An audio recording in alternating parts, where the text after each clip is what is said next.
wasiirka madaxtooyada Soomaaliland ayaa xilkii ku wareejiyay agaasimaha guud ee madaxtooyada Soomaaliland xilli uu meesha ka saaray wasaradaasi madaxweynaha Soomaaliland mudane Muuse Biixi Cabdi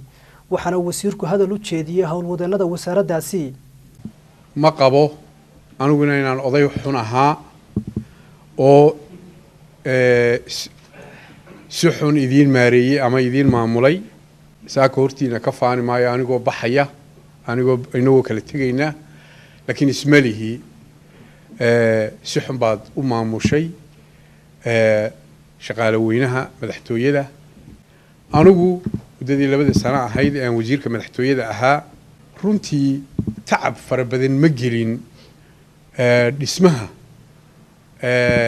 iyo tifqayatirka wasaaradda madaxtooyada gudaheeda 5 sano waxaan ahaa wasiirka duulista fursadan halka helay halka ma helin ujeedadan halka dib ugu noqday waxa weeye